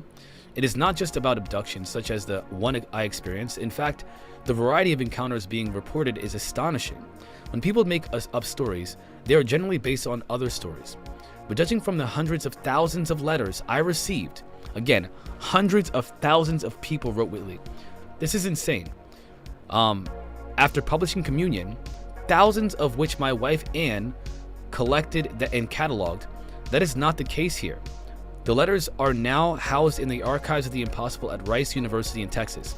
Yo, why, again, this is a well-documented phenomena. So to those of you who say, oh, it's not real, oh, it's not real. Well, Platonic Zombie, yes, Whitley Strieber writes books, I get it. If you don't believe him, that's fine. You don't believe experiencers, that's fine. I hate that people don't believe experiencers who talk about bad experiences. I hate that. I hate that. It's like saying, oh, I believe anybody who says I had a fun time at the beach party, but that one girl who said that she got R-worded, I don't believe her, because everybody I know is nice. Everybody I've ever met is nice. As a matter of fact, that guy that she said R-worded her, he's a cool dude. He's actually a really nice guy. He's a football player. He's on the honor roll. He's a really cool. He's got so many friends. He's social. He's not crazy. He's actually one of the sons of the police department. Right? It's literally just like that. I hate that. I hate that. Okay? Do not dismiss. Do you know why? What frustrates me the most about the people in the UFO community? They do this thing. Not everybody, but some people do this thing where they dismiss every negative experience that people have. All of them. It's similar to, and listen, this is not a, I'm gonna do this, okay? The UFO phenomenon will do this. Oh, human beings are bad. And so what happens with aliens? Hey, humans do it too. So we deserve it, or like maybe they don't understand, or they're not bad because they do it to us. We do it to cows. We're bad. It reminds me of when, and hear me out here, when people look at black people and white people and say when a black person does a crime, oh, black people are just inherently bad. Black people representing humans in this scenario. But when a white person does it, oh, they're mentally ill. They didn't know what they were doing, and they're dealing with some things, and obviously they got a young white kid shoots up a school, and oh, he's mental illness. A black kid in the ghetto who's a gang member because he was forced to be a gang member through his environment and upbringing, he's just inherently evil. We got to put him in jail for the rest of his life. But a kid that kills a bunch of other children, oh, he's mentally ill. It's the exact same parallel. Aliens are, if they're doing this, they're even worse. Because they know what they're doing, they know the impact, they know what's in our head. They're worse for doing the things that they do than we are to animals that we rely on for sustenance. So,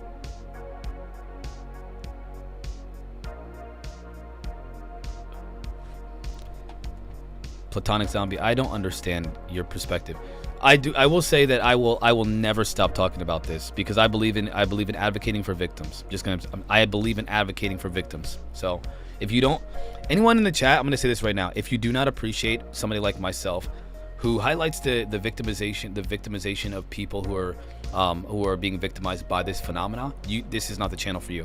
I am going to always highlight the victims of the phenomena. I will always do that because I think it's important, right? I think that somebody needs to speak up for them. I think somebody needs to, and I'm going to be that voice because what's happening is they're being pushed to the side. Victims are being suppressed, dismissed, pushed aside. So we can say, oh, you know, I love aliens. They're so nice. Maybe there are nice ones, but there are bad ones, and I'm not going to let them go unnoticed. I will not let that. I will not let that happen because I believe in advocating for victims. Bottom line. In them, I analyzed 11 of the letters. Most of them involve multiple witness events, and this is common. But nobody ever seems to have a camera. They are literally beyond strange. For example, one involves an entire family seeing and trying to communicate with bizarre creatures in the trees around their house. Another involves two different witnesses observing an extraordinary event beside the the Grand Central Parkway in Queens that nobody but them appears to have seen. One of these witnesses was a PhD psychologist who also had what is known as exquisite visions before then. 2020. Exquisite vision. I'm sorry, but better than 2020. I'm sorry. I apologize. I'm looking at the chat and reading this at the same time. I appreciate you guys who do appreciate my content, but again, Platonic Zombie, I love you, man. I really do. But I'm starting to think this is not the place for you, man, because this is what I'm never going to stop doing this. I will not. You might be in the wrong place. Sometimes I'll talk about things you like, but I think that generally I don't think you like or appreciate my content. So I want you here, but you don't have to be. You can always go somewhere else if you don't like this stuff. And I mean that respectfully, and I really mean that respectfully. Because I like you. I like your comment. I like your pushback. But I don't like the dismissing of my perspective. I mean, this is literally you guys listening to my perspective. It's literally what this is. So this psychologist has better than 20/20 vision. That's kind of what he's talking about. So, and that is why I call these entities visitors. I'm sorry, I missed the entire part. This could all be some sort of contact with what we might think of as aliens. But I suspect that it is going to turn out to be far stranger than a conventional story of beings coming from another planet. As do I. Okay. What form will that take? Will we ever conclusively relate the contact phenomena to the UAP phenomena? All interesting and compelling unknowns. And that is why I call these entities visitors rather than aliens. They come and go, never staying in any contact situation for very long. I call them infiltrators, but okay. Aside from trauma and some enigmatic injuries, they leave no evidence behind. I don't understand. I don't get it. Is everybody listening to me? Listen. Let's hear this again. They leave nothing behind except for trauma and injuries? Oh my gosh. Okay. So, and that is why I call these entities visitors, is because of, they just leave us with trauma and injuries. That's all. They visit us. They may or may not be aliens. As I have speculated in a new world and developed in them, they may even be in some way human. Perhaps hidden in the relationship between us and them, there is an answer to another question. Who is this species we call human that is so radically different from every other species on Earth? And why do we see the world as we do? Again,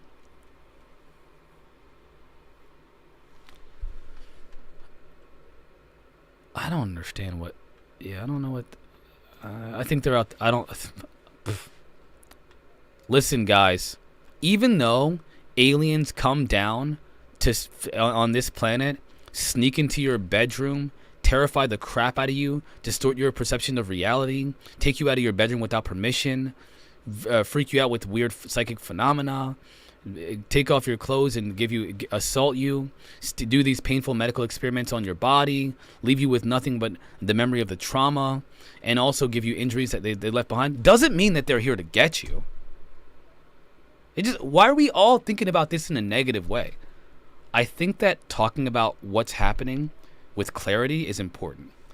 Do you want those things to happen to you? If the answer is no, it doesn't matter whether they're good or bad. Who cares? Who cares? And again, if you got to have a little bit more of a complex thinking on this issue, if you're gonna have the conversation at all, you got to be more complex. You got to be more complex. You can't be so simple as to say. Again, I think it's simplistic to just ignore certain aspects of it, just because you don't like it. You don't like how it makes you feel on the inside. Well, I don't either, but I feel like we have to engage it. I want to read what Blip says right here. Everyone is all like, I can handle the truth, but fail to take into account the fact that it's not about them, it's about society as a whole. Not much good handling the truth personally if the revelations cause civilization itself to collapse. There's a lot of potential. There's a lot of potential. Platonic Zombie, come on, man. I always speak facetiously and mess around with you guys. If I'm hurting your feelings, I will never address you directly in a way that doesn't make you feel welcome. Okay? I'm sorry. If anybody's offended by my facetious joking, then please let me know in the chat, and I will never address you with the facetious joking nature again. Platonic Zombie, you have been excluded forever from the joking, and I will never do that again. Okay? I won't do that again.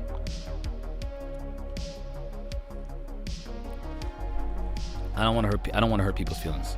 I seriously do not want to do that, because I don't think that's a good thing either. That's not helpful, and it's not good to do that. But anyway, so today, as we went over, oops, I accidentally retweeted twice. Went over the abduction phenomena as we understand it. It's a pretty interesting phenomena, and I think that there's some notable things about the phenomena that people, I believe, are ignoring, and I think they need to be highlighted. They need to be highlighted. We'll explore. I'm not done yet, though. By the way, just want to say, Mondays when we're gonna look at we're gonna talk about the why the government thinks that the phenomena is demonic. We're gonna talk about why that is. It's gonna be a long episode. It might be longer than it might even be longer than 4 hours, because there's a lot to unpack with that. Yeah, Lexias, I gotta be honest with you. I agree that the bundle of UFOs is disturbing. I mean, if you look at the whole phenomena, it's not full of pleasantries. It's like if you look at and listen, I hate to do this, Platonic Zombie. I'm being facetious. I'm sorry. I'm kidding. I'm gonna be honest with you guys. What type of human being does the type of things that these beings do to us? A serial killer. A psychopath. I'm not kidding. It is why do people feel? What do serial killers do? Right? When they're young, they'll take weaker animals and then tie them up, cut them open to inspect their insides. They do this with small creatures. Now we could say, oh, they're just trying to figure out what's going on. They don't understand the nature of what they're doing.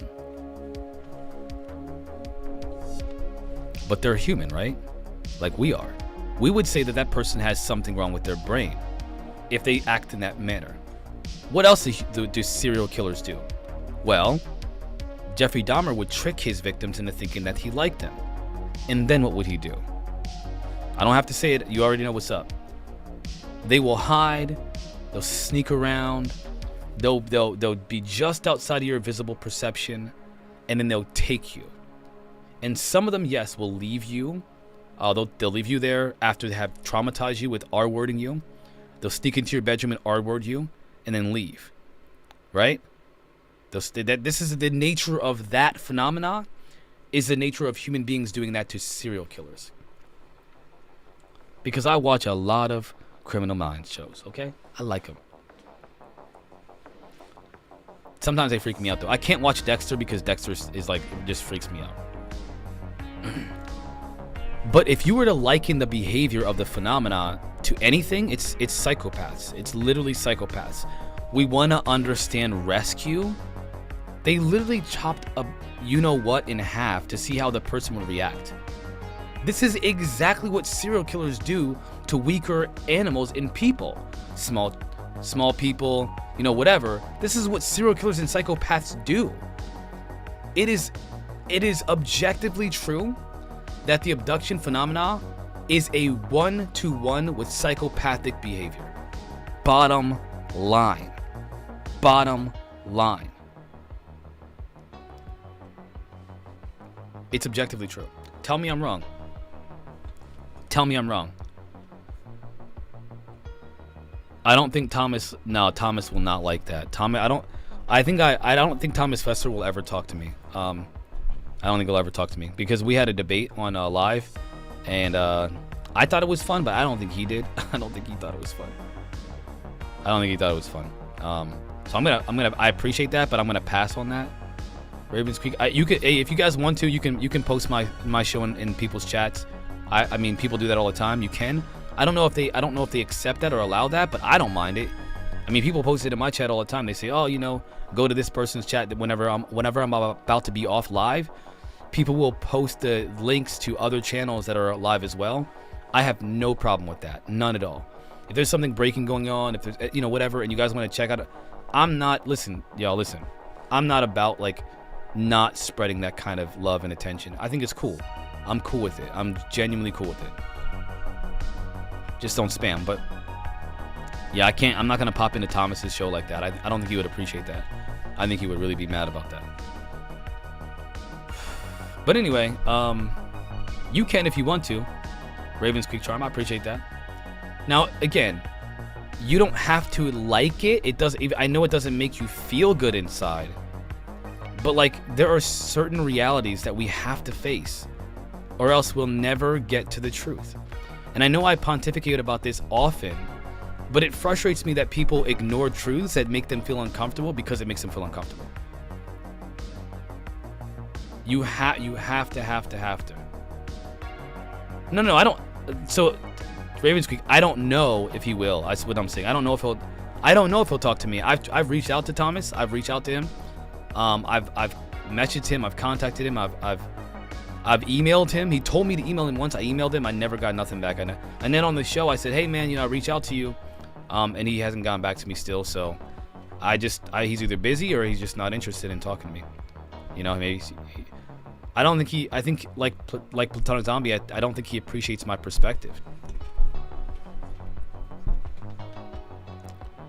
Let's check out this. So this is a, how often does the U.S. launch to intercept UAP?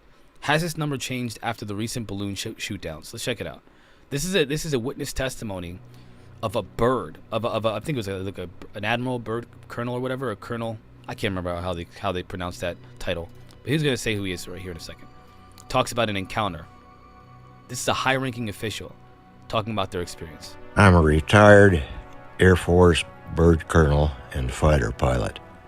I wish to remain anonymous. In the spring of 1980, I was sitting alert in Northern Europe with a fully armed F-15.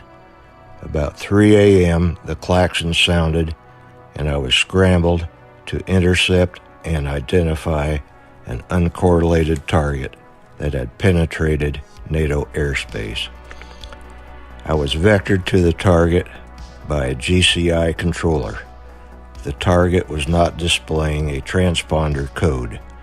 If I deemed the target to be hostile, I had the authority to shoot it down.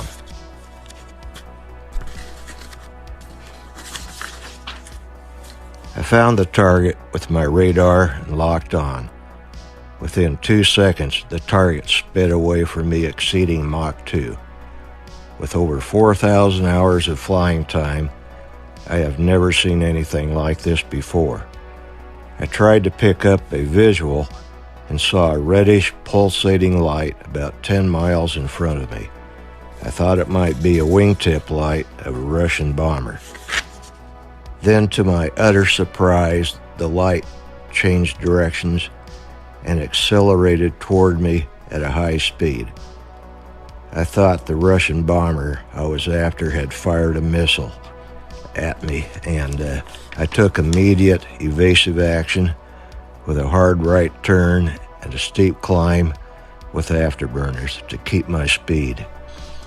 While climbing, I reached down and turned on the master arm switch to arm my missiles in order to defend myself. I saw the light slow down and pass my left wing. It was then I realized it was not like anything I'd ever seen before. It had structure, a glowing football shape about the size of my F-15. I got another radar lock on and was prepared to fire an AIM-7 missile.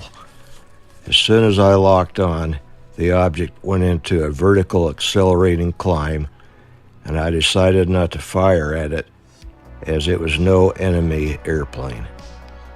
I watched the object disappear into space. No doubt it was a UFO. During my debrief with my commander, I was told never to speak about it again. Neil deGrasse Tyson. Why haven't we heard about this? Why haven't we... Oh, I ignore all the data and evidence of the fact that they've told people not to talk about it, but where's the evidence? It's being hidden from the public, doofus. Alright, so...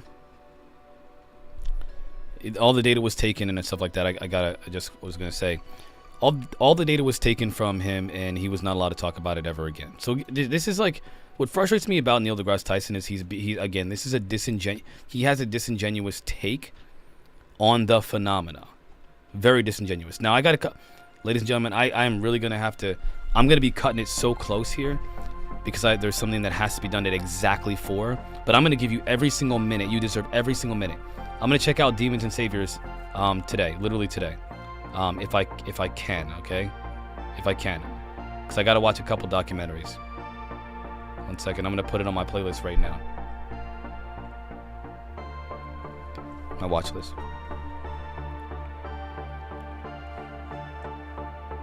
It's on Hulu. Yeah, but if it's... is it like... let me see if I can find it.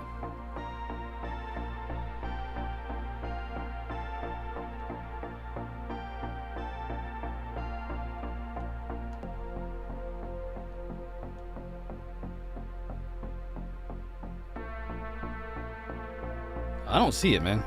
Hold up. Yeah, I don't see it at all. I'm on Hulu right now, and I typed it in. I don't see it at all. It's lit. How did you get that? Hold on. Documentary. Demons and Saviors.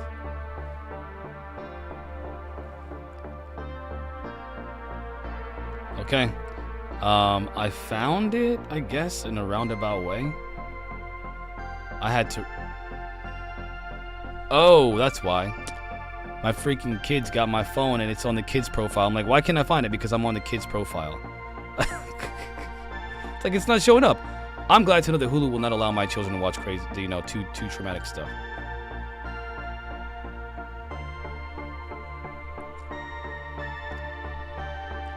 On it, fam. All right, let's check this out, y'all. Leslie Keene, what you got, Leslie? What's up, fam? So I guess what bothers me most about this story is how clearly people who should have been following up and paying attention haven't been. And the case that sticks with me, November 7th, I think, 2006, at Chicago O'Hare Airport, 4:15 in the afternoon, gate C-25, I believe. The pilot of the plane waiting to depart to Charlotte looks up, and there is a saucer hovering not that far over the plane. People in the tower see it, other pilots see it, dozens of people see it. It's real, and the FAA refuses to investigate. How could that be? I know, it's shocking. It's absolutely shocking to me. I mean, they... Neil deGrasse Tyson, where's the evidence? Where's the data? It's not real. There's nothing even here to see, folks. There's nothing here to see. Oh, They refuse to investigate, I think, because they I mean, who knows what the bigger reason probably is that they can't explain these things, and they just they don't want to deal with them. It might frighten people. They don't have enough information. They don't like to say, well, there's something hovering above an airport, but we don't know what it was. So basically, they will come up with other explanations for it, such as that it was a weather phenomenon. That's what the FAA said about O'Hare, which is really an insult to the pilots who witnessed this thing and many other observers who know that it wasn't weather. I mean, it was a metallic-looking disc-shaped object that hovered over as you said, hovered over a terminal, gate C-17 for about 5 minutes, and then it shot straight up through the clouds. This was an incredible. Clearly, it was Starlink, or it was a weather anomaly, or a balloon, and they're just gyrating back and forth. Aspect of the thing. It was hovering below a cloud bank. And all of a sudden, it just shot straight up really fast through the cloud bank and cut a hole in it. So there was like a cookie cutter clean hole in the clouds. You could look up and see the blue on the other side. And, as far as anybody knows, as far as I know, and from what I've been told, we don't have machines in the sky that can do things like that. But I mean, this is not a potato field in Maine in the 1950s at 3 a.m. This is Chicago O'Hare, one of the busiest airports in the world, in the middle of the day, in front of sober witnesses, including pilots and the control tower. And the FAA says we're not that interested. Like, how could that be? Yeah, I know. I mean, it's very bad. I appreciate how baffled you are, Tucker, because I'm baffled too. And you can imagine that the witnesses involved with this, it's an insult to them. I mean, there are many witnesses, and we're talking about military people, high-level people in the Air Force, the Navy, the other military commercial pilots who are just told that we're not interested in what they saw. And it's very difficult for a lot of them because they're patriotic people. Well, yeah, I mean, what if it's the Chinese military? I mean, I believe you because you are, I think, the preeminent researcher on this question, but it beggars belief that the U.S. government would just sort of let it go. Anyway, I appreciate it. Leslie, thank you. Leslie Kean is a G, y'all. For real. And again, this is kind of the thing that it frustrates me about Neil deGrasse Tyson and Mick West. They're completely different. Obviously, they're different people, and they have a perspective on them is different, respectively. Like Mick West is a clear disinformation agent, not so much as Green Street, but still clear. Whereas Neil deGrasse Tyson is genuinely just a fool when it comes to this phenomenon. Not when it comes to science. Obviously, he's clearly a good astrophysicist and the like. But when it comes to this phenomenon, he's an idiot. He doesn't even want to look. He's a willful, ignorant idiot. Willfully. Like, I want to be stupid. I want to be uninformed. I want to take an ignorant take. I want to take an uninformed take. And here it is. He's just brazenly, very happy to give a very uninformed take on this. Because he's ignoring things like that, data like that. Look into it, Neil. Look into it. Spend 5 minutes. Watch my show. And I won't say anything bad about you. The great misfortune, I think, of being the only... Oh, that is too quiet. That's not what I wanted to see. I don't want to hear all this crap.